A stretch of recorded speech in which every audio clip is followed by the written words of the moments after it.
Hey everyone, and welcome back to Growing Up Grieving, the show that you know that you can pick up at any time and listen and hopefully feel a little less alone. And also, hopefully you feel a little bit more like yourself and comfortable enough to be in your own skin, because that's a super important thing that I want to bring to this show too. Grief is so scary. You got to make it comfortable at least, right? We got to learn how to live with it. I am your host, Kate Meduno. Hello, and I am back with another episode, and this one I really can't wait to share with you. I'm so excited. Moira Khan from GriefSpan Education in Madrid. That's amazing, for one. She's joining me today just to talk about grieving through the holidays. This is absolutely a poignant topic for me. Holidays are coming up, and I just love Moira. She's such a genuinely a kind soul. She truly is. And she's so easy to talk to. And you may already actually know about her. You may know her. But if you don't, you're in for a treat, and you're definitely going to get to know her, because Moira is amazing. She's very demure. She's very mindful. You see what I did there? My husband would say, actually, that if I had to point that out, that joke did not land. But if you know, you know, okay? The holidays can be very demure. Just kidding. I think that the holidays, honestly, are triggers, though. They're triggers, and they're triggers for us in general, for anybody who's grieving, right? Not just the people like me who have had loved ones die on a holiday. And there's a lot of us in this club, too. It's kind of crazy. I think that selfishly, I really wanted to have Moira on to talk to me today, to be able to hear from her and how she was able to get through some of these really, really difficult holiday times and just years. She's endured a lot of loss as well, unfortunately. But she really is a delight, and she's turned her grief into a career. And I'm going to stop yapping so that you can hear from Moira, all right? So why don't you just take a listen? All right. So, Moira, we have some definite similarities in our grief stories. It's definitely something that has connected us together. And you were so gracious last week to have me on your Instagram Live. So thank you. I got to share a part of my story with you and your listeners. Yeah, you're welcome. Thank you very much. So can you share a bit about your personal grief story with me and how the holidays have impacted your grieving process? Sure. Because it's all about the holidays today. It is. I feel like I should have my, well, maybe it's not appropriate, but I should have my reindeer ears or something. But that's okay. I'm down. Add a little bit of cheer, but in a short, well, I don't think there is a short version, but I will try, because, you know, I have a fairly lengthy loss story, but you know, and there's some holiday stuff, which is why we have these similarities, and there's some holiday stuff entwined with both of our situations. So I lost my mum in 2014, and that was in a sort of September time, and all of my family were in New Zealand. So I've lost my mum, my dad, and my brother. All of them were in New Zealand. I was living in the UK at the time with my mum and my brother.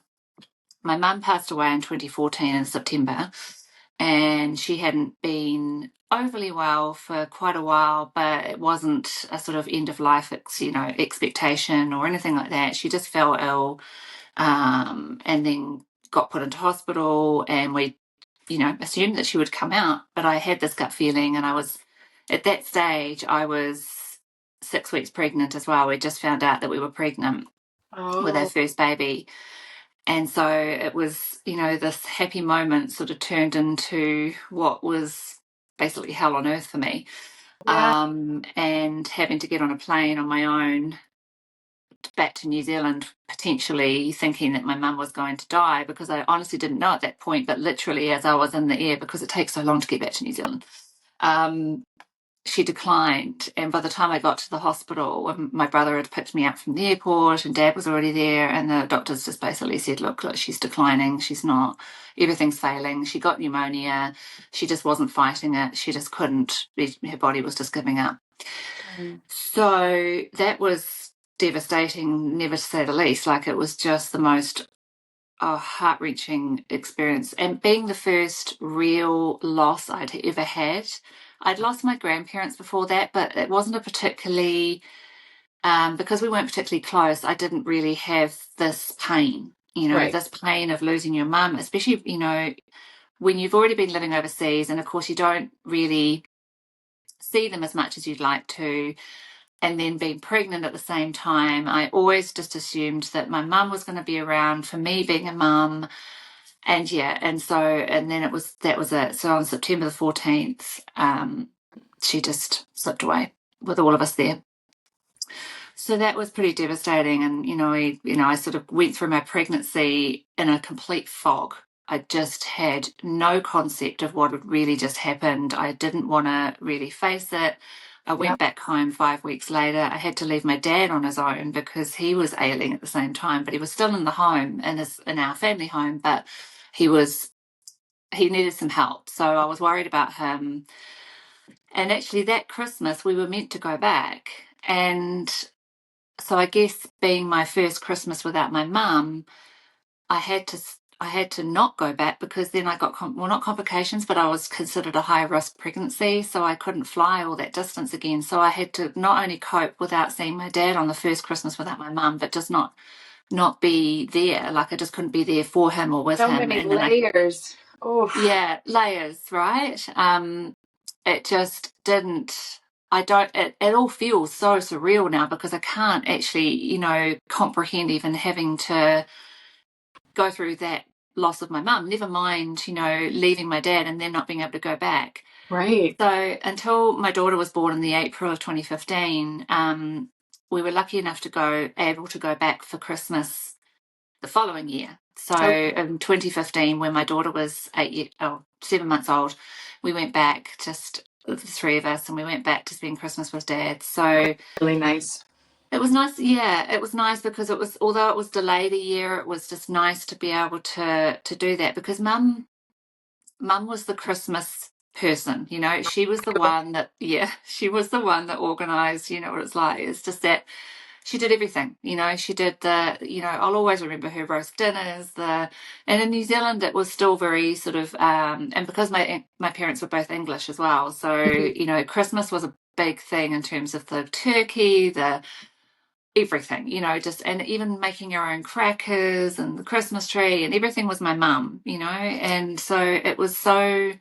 I felt like I had to fill that role when I went back home with my dad when he was still alive, and so, yeah, but it was nice because we had Lara and it was her first Christmas and she had her first Christmas in New Zealand. So that was really nice. Oh, So I that's really kind of, special to you. Just to yeah, know that. that Yeah. was nice, and being able to sort of be with Dad at that, really difficult time as well. So we were all Mm. together, which was nice. So that was kind of my first real painstaking moment of grief and having to deal with it after that. Yeah. And then I sort of went home and, I spent another couple of years. We went back to the UK and everything seemed fine. I'm looking after Dad from a distance. And my brother's in New Zealand, but to be honest, my brother wasn't well either. So Mhm. he had health complications along the way and he was experiencing difficulties with his heart. And so I think it was end of 2016, I found out beginning of 2017, I found out I was pregnant again with our second one. And Asher was to be born sort of end of November of that year. We'd moved house in between that. We'd sold it, we sort of bought a house. We'd done all Yeah. that in between. I'd also been home to move Dad into a retirement home. So there's been lots going on. Again, lots of layers. Yeah. I feel like I'm doing this have you ever heard of the game Pass the Parcel? Yeah. I guess. Yeah. Except there's no prizes in the middle. It's just shocks and trauma. That's a So good way yeah, to describe it. it Yeah. is actually. I just thought of that Just because gonna I, kind of float passed in the your hands. parcel. Yeah, Yeah. I passed the parcel was something I grew up with at parties, and now I feel like I'm just doing this unraveling of grief. Pass the parcel. Um, It hey, it's a new thing happens. there. That's Um, okay. but anyway, so yeah, so my son was born on the 4th of November of that year, and about 5 weeks after he was born, I got this phone call from my stepdaughter. Well, not stepdaughter, sorry, my step niece, my brother's daughter, ready-made daughter. And she just said, "Oh, Alistair's gone." And I was like, what do you mean? I was like, she said, oh, he's gone, like he's died. And I'm like, he'd had a massive heart attack in a hotel room. He was on his own. He was in a hotel room with work, and one morning, and his partner couldn't raise, his fiance couldn't raise him by phone. She worried about him because she knew that he'd actually already had the heart surgery by this point to try and fix things. He'd already had major open heart surgery. So he had been through quite a bit already, but it wasn't 100% fixed. He was still having issues even 16 months after the surgery. Yeah. So, but he'd been gradually starting to go back to work, and this was his kind of going back to work, and he was back traveling a little bit. So he's staying in this hotel, but one morning he just didn't, he woke up, but he just dropped dead in the shower. Oh. So yeah, that again, and then I just felt this whole wave of grief all over again, not having lost mum really that long ago. You know, it wasn't that far. You know, it was only 2.5 years maybe. So it wasn't long in between.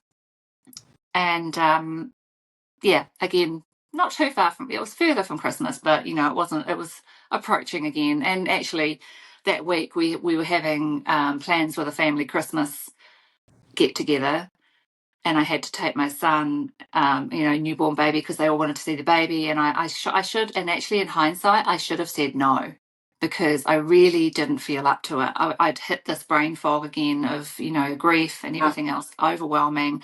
I was a new mum, I was sleep deprived. I was trying to feed. I was trying to do, and hit by all this grief again. So I think there's so many things I would have done differently had I really, really stopped and thought about it. But you just don't, do you? You just don't in that moment. It's kind of like, oh, I'll just do it because I think it'll make other people happy, or I'll just put on a brave face. And, that's exactly what I did. I don't think I was exactly the life and soul of the party, but I was, it was just one of those things I just felt like I needed to do, but in hindsight, I probably shouldn't have done. But anyway, so that was that. And then the following year, we moved to Spain. And this had been on the cards for a while, but we always said no. And then the final time they asked us, this sort of, beginning of 2018, we said, okay, look, let's just do it. I said to my husband, let's just go, because quite honestly, I think I need a new start. I think we just need to get out of here. This is all too much. I don't feel like I'm running away. I just feel like I just need to get a fresh start. Yeah. And hey, what's better distraction than moving to a new country where you can't speak the language? So I love that. I know you kind of went like head first into like a difficult situation. It could be. Yeah, pretty much. Hey, if you ever want, don't take advice from me and like complete distraction of learning a new language and going into a country where you don't understand a word, because it's, it catches up with you later, trust me. But it's interesting. So forces you to learn, I'm sure. It forces you. It does. And it actually was, in some ways, it was actually a good distraction as well. So, so we moved in the June of that following year, and then Dad was already ailing, as I'd said before, but he was getting worse. And I always had this fear, and I'd already been given a diagnosis by the doctors back in New Zealand saying, look, he's got this, this, this, and this. And he'd already lost his eyesight. He'd already lost his mobility. He was great mentally, no problem, which was fantastic, because my dad losing his mental ability would have been the most devastating thing ever. He was so interested in everything. He was so astute and intelligent and all of that. So I would have been devastated had he gone that way. But equally, he was as frustrated. But anyway, so he ended up in palliative care that year. And I managed to get home to see him and move him into a special unit, and which means I had to turn out of stuff. I actually took the kids home with me on my own. So I'm taking a 16-month-old and a 3-year-old on a plane to New Zealand on a 27-hour journey. And yeah, I think you're picking up a theme that I like a challenge here. So I kind of just... I love it though, because you're inspiring. The fact that you're like, yeah, I did it. It was weird, but I did it anyways. I love that, because that's what I'm trying to, I don't know if it's developed inspiring. I think it's on just a my glutton own. for punishment, really, to be honest. But anyway, and you know, it was kind of the last chance that I knew that I thought I might see Dad and get him to meet the kids. You know, he'd already met Lara, but he hadn't met Asher. And I thought, if anything, they won't remember it, obviously, but if I can get photos, the memories, and Dad Yeah. gets to see them, then that would fill my heart, you know. Yes.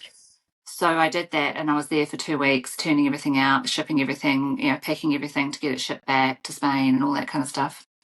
And so, yeah, and that went past. And then I knew I'd had this foot surgery pending. It had been a pain in the foot for the last I was going God to knows say how long. the foot. You knew what I was going to say, but I anyway. did. Like literally pain in the foot. But anyway, Yeah. so I knew this was pending, and I was putting it off, but I had to have it done, and it was because it was so painful. And I just thought, okay, if I know what's going to happen, I'm going to have this surgery. I'm not going to be able to fly for 3 months, and I know what's going to happen, but I had to do it. So sure enough, beginning of December that year, and then 3 weeks later, I got the call from the home, and it was pretty much his last 2 or 3 days. And his care nurse was who we were actually very close to. She'd become such a wonderful lady friend, and cared for Dad like she would her own dad. And she was so lovely. I was so relieved because I couldn't be there, that he wasn't going to be on his own. And I did manage to, because he was sort of a little bit incoherent towards the end, and I think it was about 5 days before he died, I was able to speak to him, but then he declined and I couldn't speak to him anymore. So I sent the nurse a letter from me, just to say to Dad, hey, look, it's okay. I'm with you, even though I can't be with you.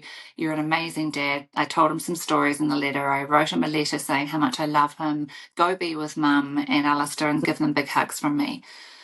And Christmas Eve, I got the call. So yeah. Was it earlier in the? I hate to ask the specific detail, but my father died on Christmas Day at like 1 a.m. So like, was it Christmas Eve in the morning? Was it like where? Was it the morning for you as well? Okay, It was 8 o'clock in the morning, because it was their Christmas Eve nighttime in New Zealand. So yeah, it was. He slipped away that evening of Christmas Eve, and my time Christmas Eve morning. So wow. Yeah, it was. And that was it. And I've suddenly had this. I'm an orphan. You know, I've got no one left. You know, obviously my husband and my kids, but I've got no one. My family left. Feeling. Yeah. You do, right? And it's. I know you know. It's just. Yeah, you can't explain it. And no, again, I don't know. And even that Christmas Day, I still had the friends over that we had planned. I don't know how I did it or why I did it. I just, I'm like. Did you find comfort in having people around? Because sometimes it's like the distraction and also the the love from having family around can actually, amplify like your mood in a better way, I think. But some people, they don't want to be around a single person. I think it's interesting you say that, because I think particularly at Christmas time, it's so difficult because of it, it's that time of year.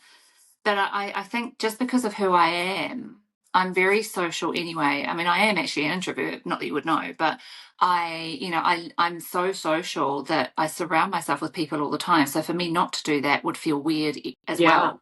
So if I doubled down and went, okay, well, I'm not going to see you, I'm not going to see you, then I would have just completely felt miserable anyway, I think.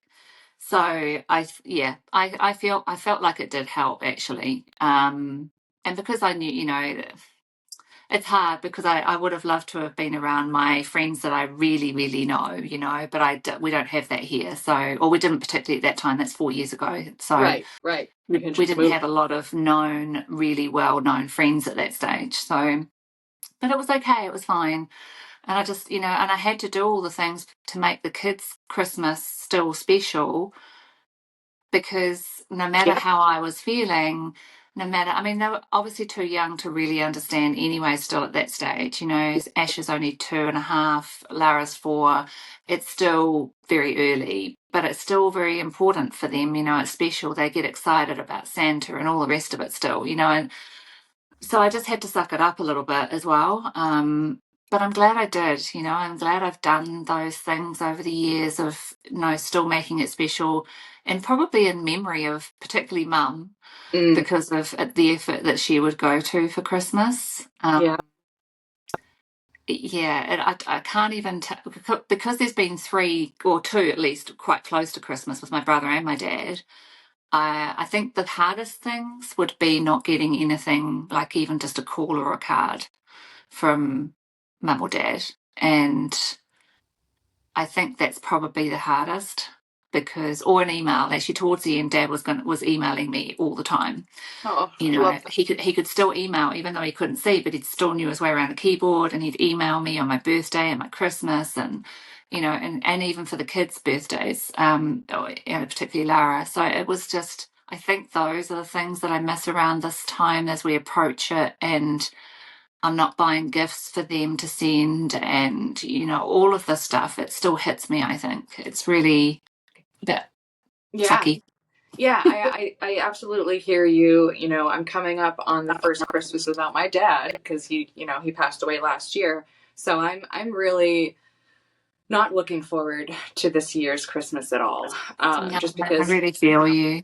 yeah, it's the first year, the year of first and all that, and then it's the first year without my dad, but also them together. So I'm comforted knowing that I believe that they're off, and heaven somewhere or checking in on everybody together and Yeah, everything. And so I'm trying to hold on to like those happy thoughts too. But yeah.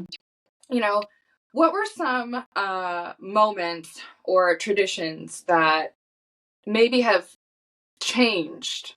Have you had any changes in tradition now? Because the holidays, even for this year, we have Thanksgiving, Yeah, and even then, like my family and I, my husband and I, we're taking the kids. We're going away for that week. We're doing something different this year.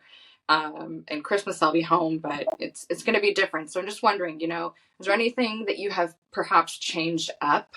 Um, that's a really good question because I've thought about this as well, and and mine's going to be slightly skewed because, or not skewed, but different because we've moved to completely different culture as well. Ooh, I So love this. This is going to be interesting then. yeah, this is Spanish culture and Christmases is completely different, and I have done such a learning curve since I've been here. And for me, it would have been particularly normal in the UK to have, done a family roast and lunch still. And because I actually still have family in the UK, I had a lot of my cousins and second cousins still there because my mum was from a big family. Okay. So she had left all her family in the UK when she moved to New Zealand in the 60s.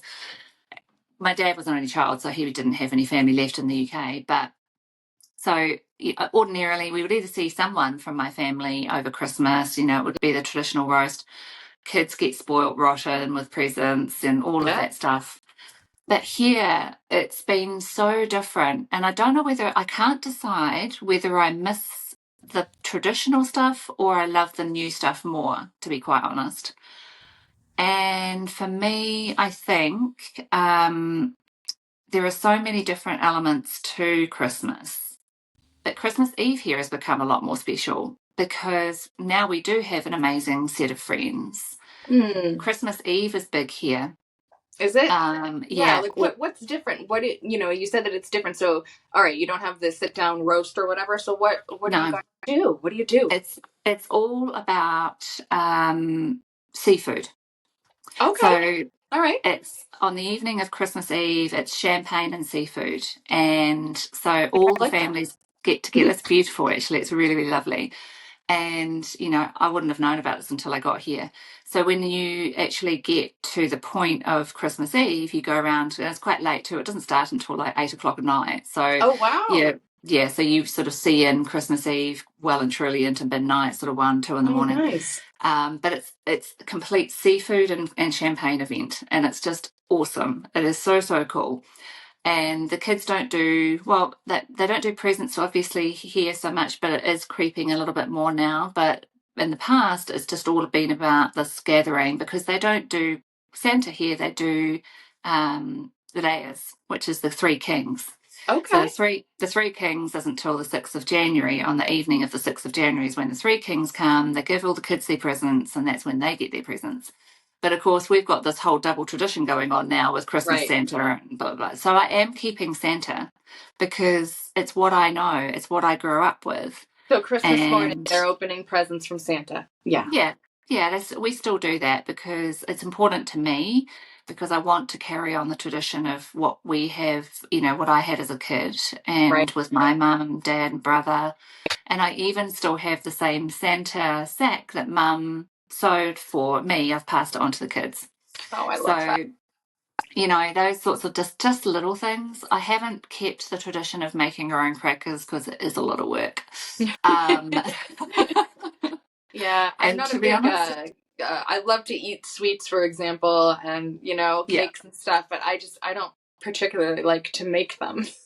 But yeah, I'll cook you something, but I'm just not a good dessert kind of person. So I know what you mean. Sometimes it's just not, all right, yeah. I love that, but I'm just not into making Yeah, it for like the 17 hours it takes or whatever. Yeah. that's okay. And it's not, I think sometimes these things need to shift a bit as well. And they do shift just because, life has got so busy.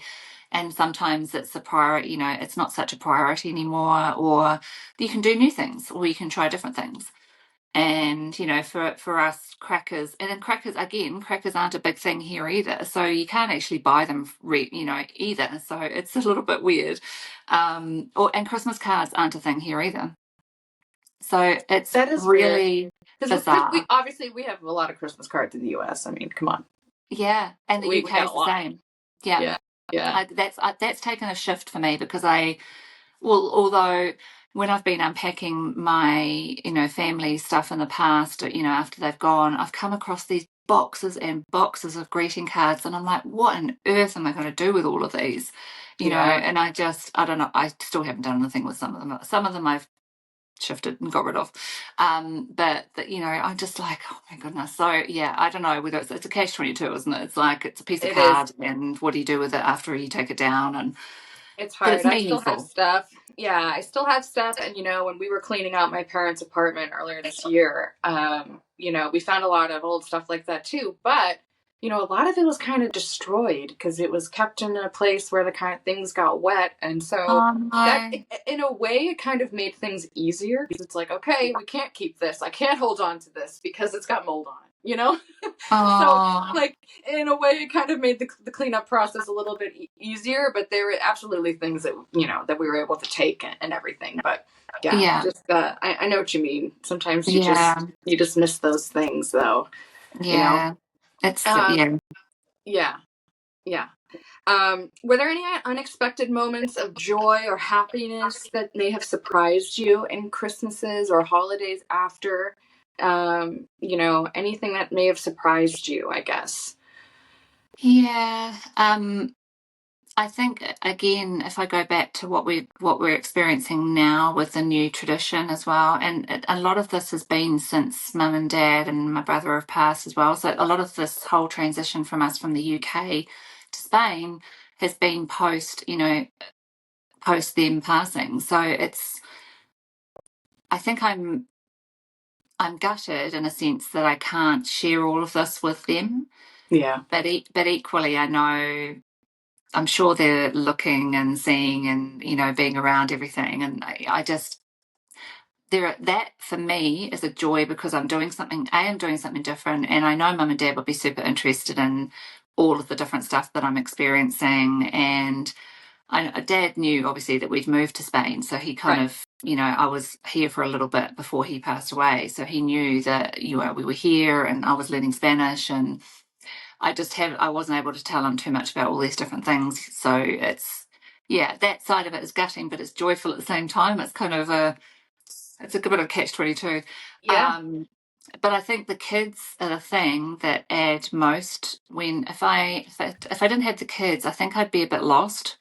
To be quite honest, without mum and dad and my brother and Alistair, it just seems more meaningful in a sense that I can share and create these traditions again with the kids, and I think Yeah, you're being, the one who's making them now, Moira. Yeah. yeah, yeah, Yeah. exactly. And I think, Beautiful. and I think maybe, and I hope that's a little bit of what you might find this year with you and this being your first year without your dad. And I know how difficult that is. And the kids are, again, the kids are a really good distraction as well, in a sense. And, and I think the more I share with the kids about what I did at Christmas, what, their grandparents would have done, or all of those sorts of things, that really helps too. Mm. The fact that I tell the kids about what grandma would have done and what she always made mince pies every year.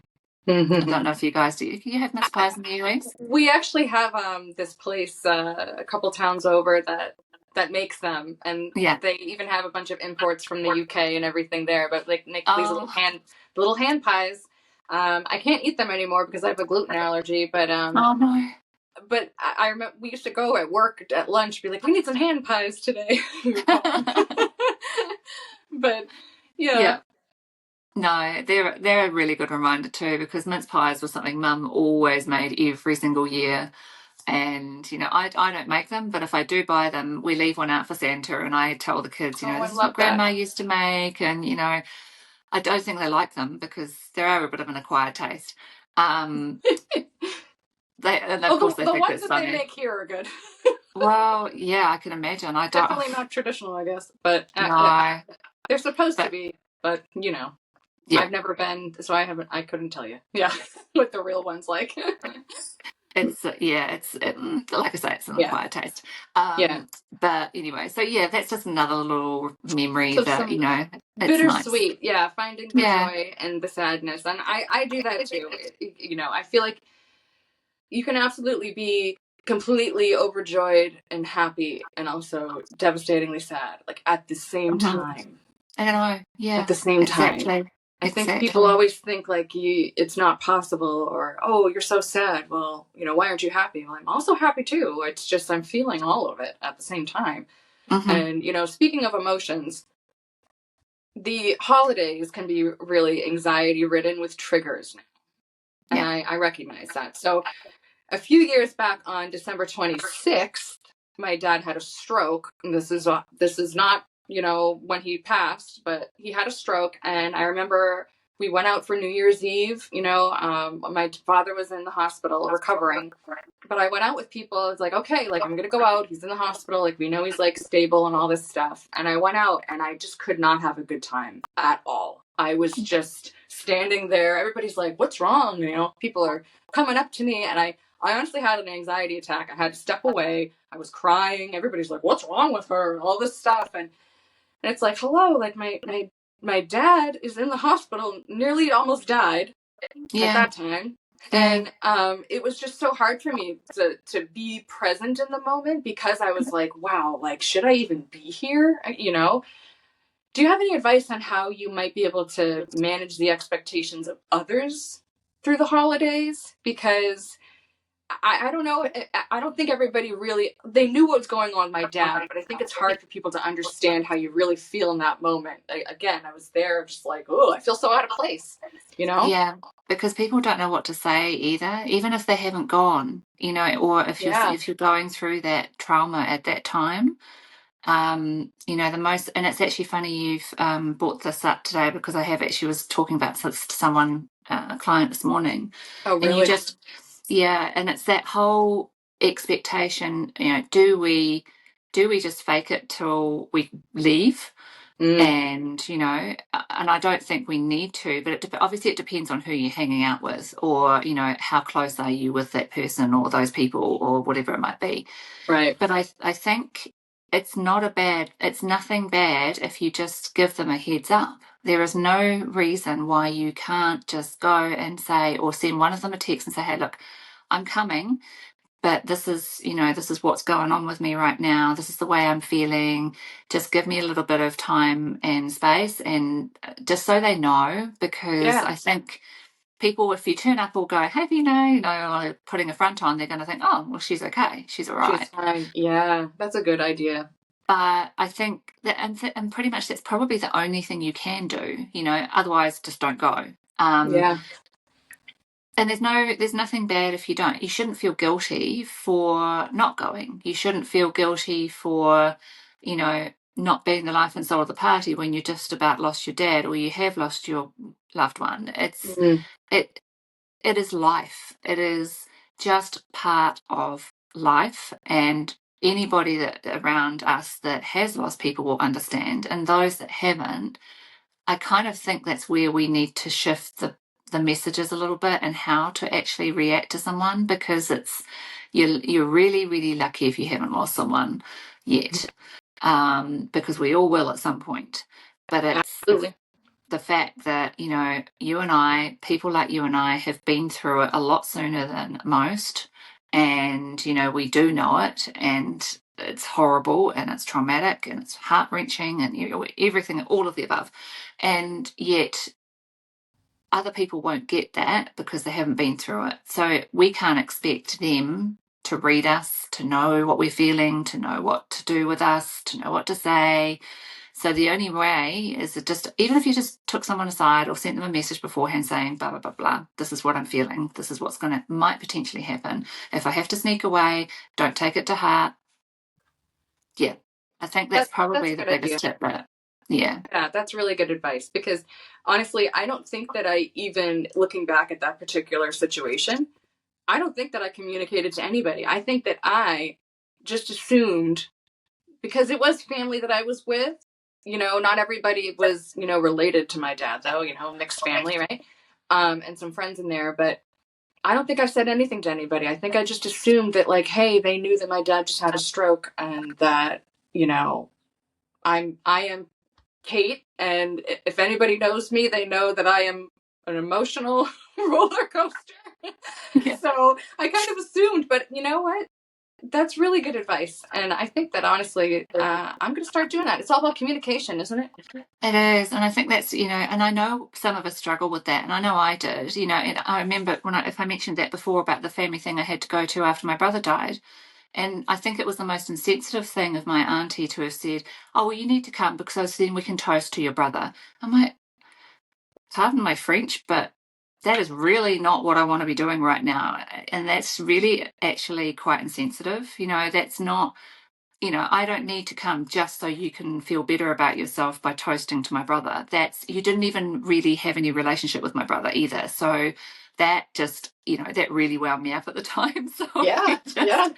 and I It think people happens. just, yeah, they think, oh, well, we're just going to post, we're just going to toast to you, blah, blah, blah, and everything will be okay. And my brother just died. Like, seriously, what is wrong with you? Yeah, But but I think it's just that lack of education around death, and people feel really, and it's a societal expectation that we will just move on, or if we look okay, then we must be okay, or we can't cry. God forbid that we'll fucking burst into tears in front of anybody.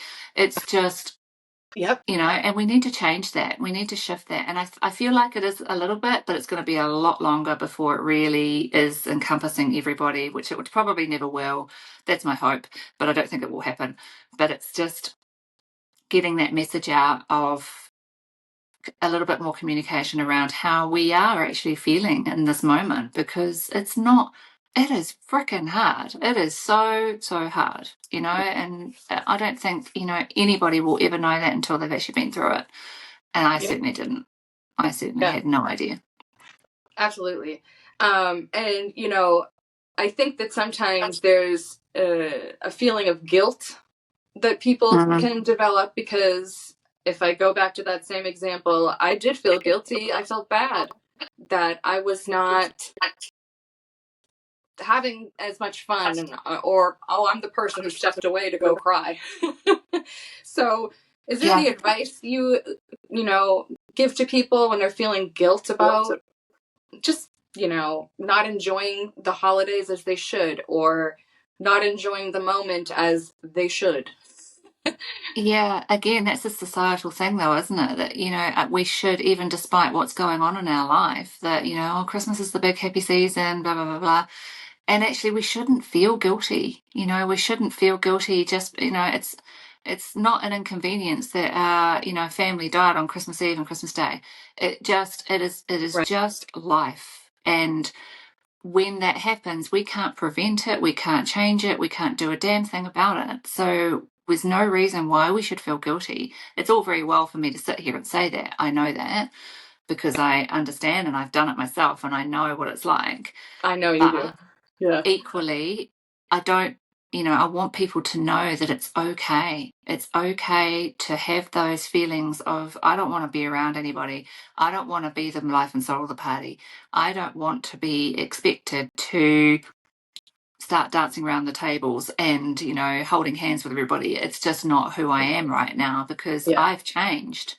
Whether it's your first, your second, or your third loss, or whatever it might be, as people and human beings, we change so much when we lose our loved ones. And if the people around us can't accept that, and generally it will take a while, and sometimes we lose some of those people around us, or we tend to, and that's another thing we feel guilty about, but that's not our fault. It's Right. just We're just because we reacting. change. Yeah, Yeah. it's evolving. We're evolving in so many different ways when we're grieving, and it's so difficult to understand ourselves, never mind worry about what other people are thinking. Mm.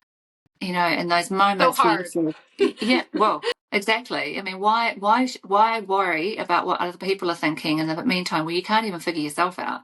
It's Good point.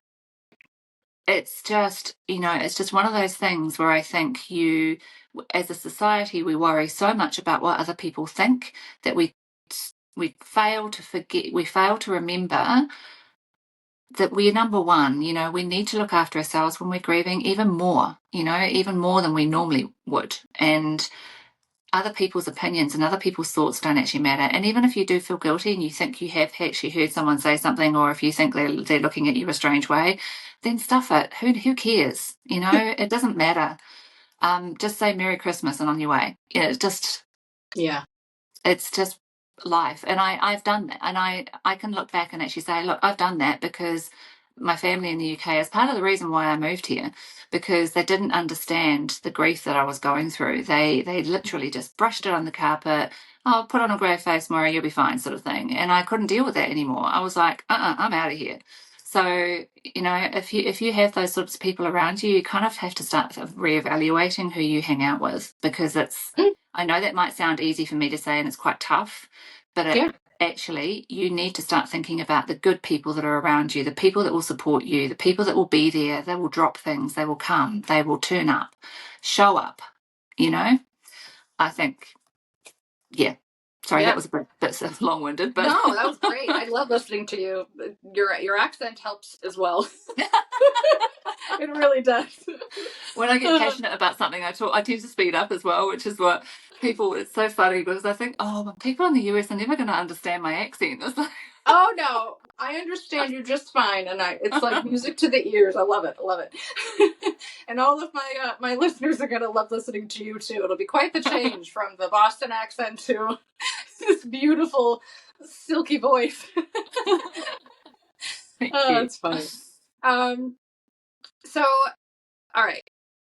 I want to ask you something else, because I know that part of what you do is education on grief, and that's a big part of what you do every day. So what kind of advice or what ways do you think that somebody else could help support somebody who's grieving during the holidays? If somebody was trying to support somebody else that is actually grieving, kind of flip the tables from how we feel to. Yeah, that's a really Is there good any question. tips or good advice? Yeah, I don't know if it's good advice, but I think it's valid in the sense that what I literally just said was just to show up. That would be one of my first things, is because if you know that you're dealing or going to be around someone that has just lost someone, or it's their first Christmas without their loved one, all you have to do is show up. You don't need to do anything.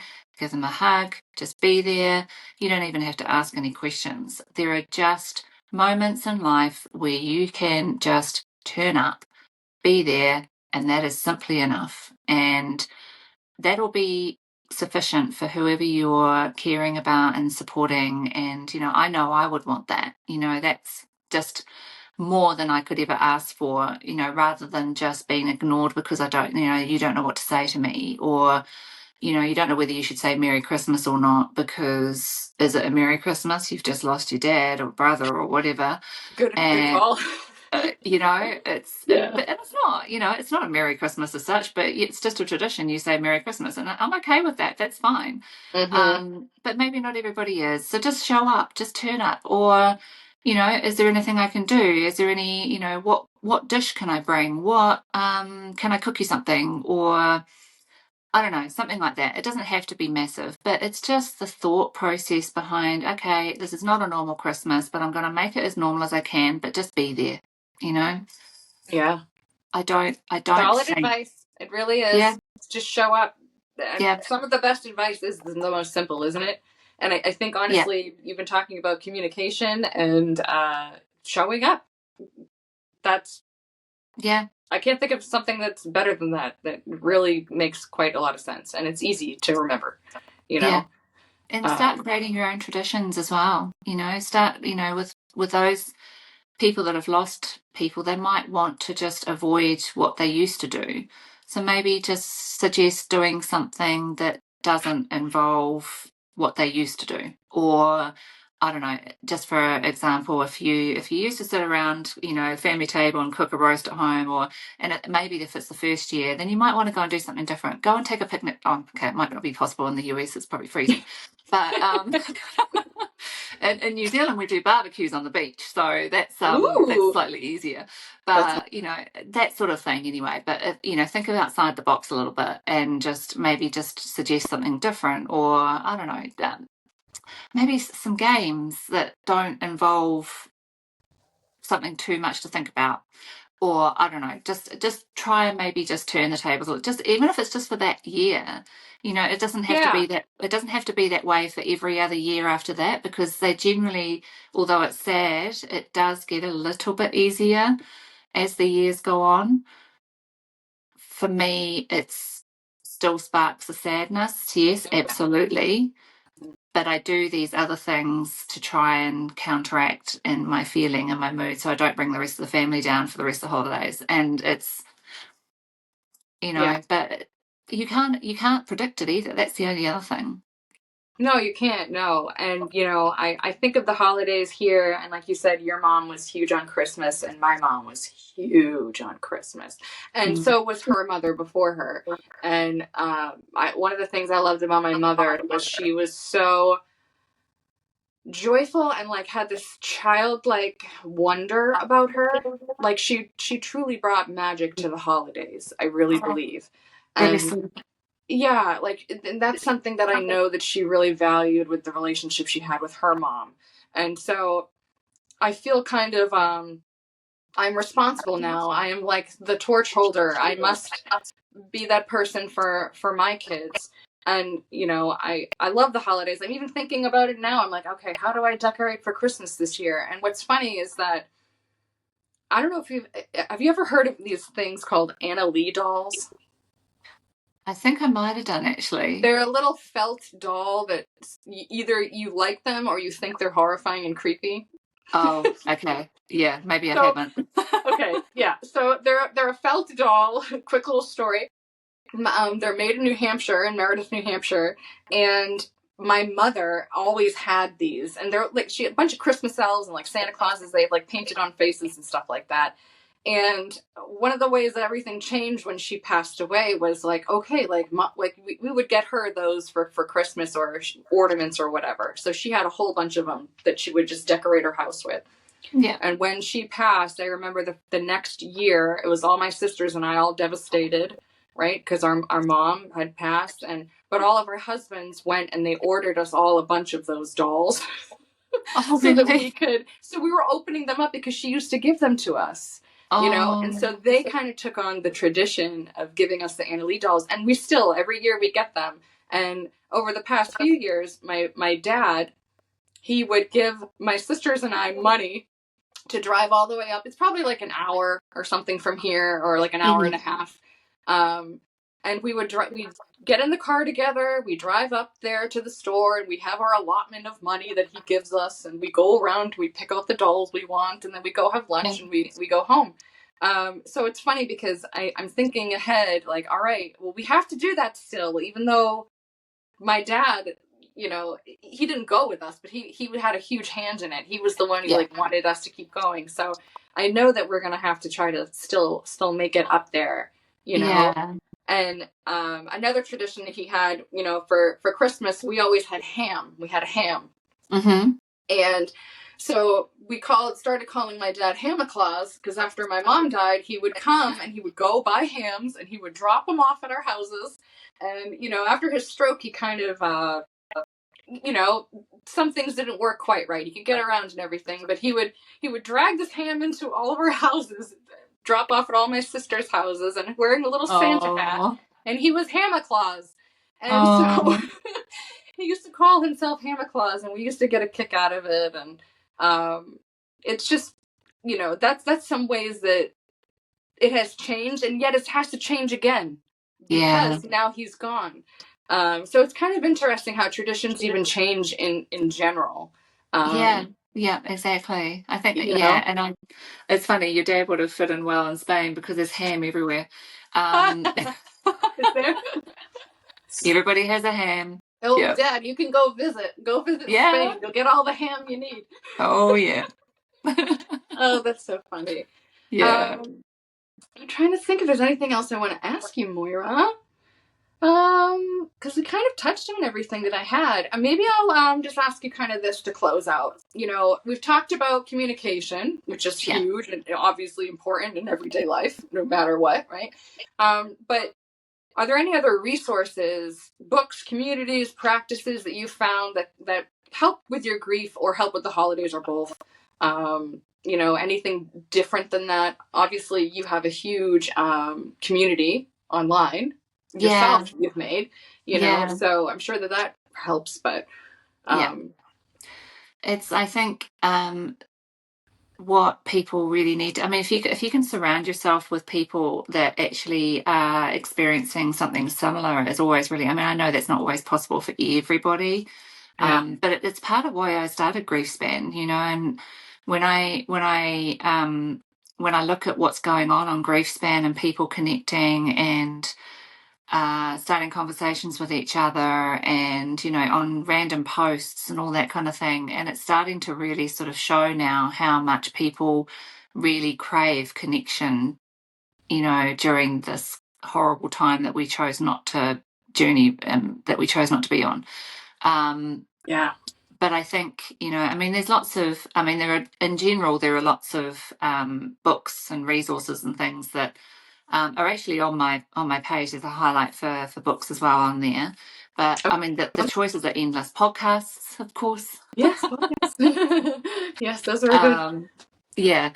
There's always lots that people can look up on my page too. On the highlights, there's resources there. And I actually once every few months I release an update of or do a post on updated podcasts that I come across in particular that are really good to listen to for grief or of the like.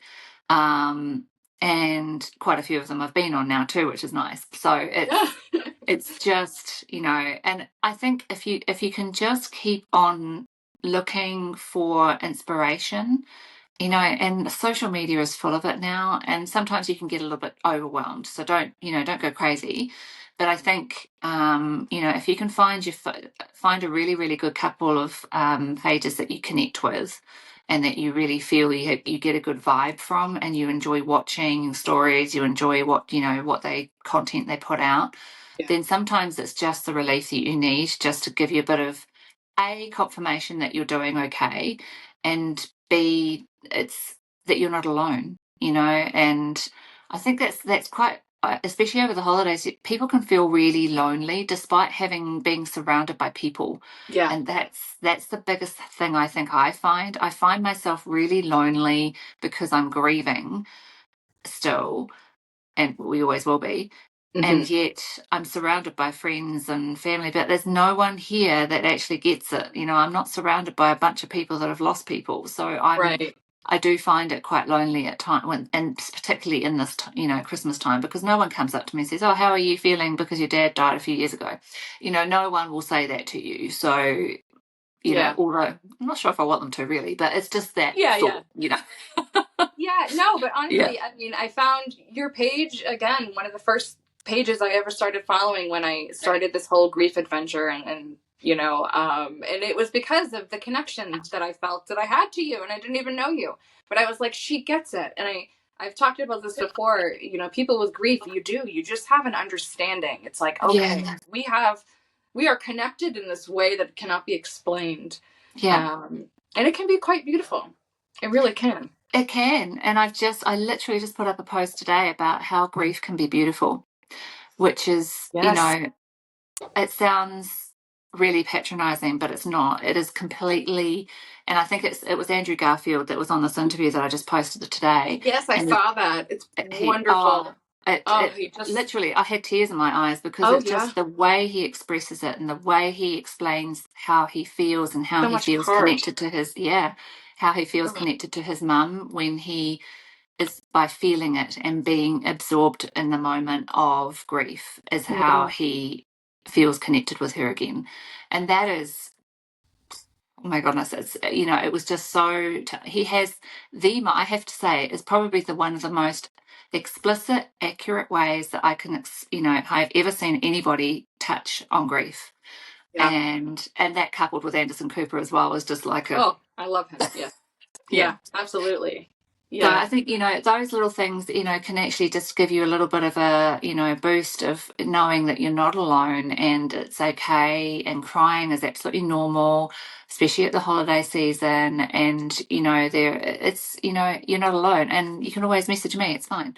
I don't mind. I have no qualms. We're all here for each other, and that's what I love. I think that's the biggest thing about social media and this grief circle that we've got online is just that we're always, there's someone there that if you can't get hold of someone in your family, then just reach out to someone online. They will not ignore you. You know, it's because we know what it's like. Absolutely. So what are some ways before we close today that people can get in touch with you? And if you want to tell everybody about your website and just, you know, all about you right now. Thank you. So GriefSpan Education is my Instagram and Facebook page. And I think it was February, I sort of kicked that off, and it's a really big community now of about 60,000 people almost. So we're, you know, and it's grown so fast and beyond my wildest dreams. And I just am so in awe. I feel so blessed, but it's just so nice, and it just makes me feel like I know that I'm on the right path, and it's just such a beautiful journey for me to be, you know, to have found my purpose. And so I'm a certified grief educator through David Kessler, and I offer one-to-one services. I'm just about to kick off groups as well to advertise those. And, you know, everyone is, you know, especially in Florida at the moment, is going through some absolute horrible time with, you know, and that's grief as well, you know, that sort of stuff is all grief. So, you know, anybody that's dealing with that stuff, I'll be putting out some stuff relating to that in the next few weeks for helping those victims. And it's just, you know, I've got my website as well, and you can book through there as well. So it's all automated if you want to go and book a session on my Instagram page or on my website, which is griefspan.com. And you can also message me through there. So I'm pretty accessible if you really want to get a time with me. And I offer a free 30-minute initial consult just so that we can have a chat, see how, you know, where you are in your grief and how I can help you on your grief journey. That's awesome. And I can tell you, I can vouch for her. She will definitely answer you. This is not a lie. Like, you are the real deal. And I thank you so much for I'm not AI. But honestly, thank you so much for your time, for real. It's been great talking to you. And, you know, it's going to be a new holiday season for me. And, you know, I just have to accept that there's going to be some changes. I think that's a part of it too. Just accepting, like, okay, this is going to be different. It is going to be different, but different doesn't always mean horrible. No, it doesn't. No, it can just be a good way of looking at it. If you know, and if you do get moments, it's just to sit with them and see how they flow and see how you go. And that's okay. You know, it's normal. And I'm here if you need me. Yes, you are. And there you have it. Moira, thank you so, so much. You're amazing. Thank you for taking the time out of your day to talk to all of the listeners here on Growing Up Grieving. Maybe someday you could even come back. Hopefully everybody who was listening and who had a chance to listen to Moira today, hopefully you feel a little inspired or at least a little comforted knowing that, you will be able to get through these holidays. It's going to be different. It is going to be different for sure. But, you can get through it. I'm going to get through it. It's going to be a challenge, but it can be done. And Moira is proof of that. So hopefully this helps and resonates, and I will talk to everybody really soon, okay?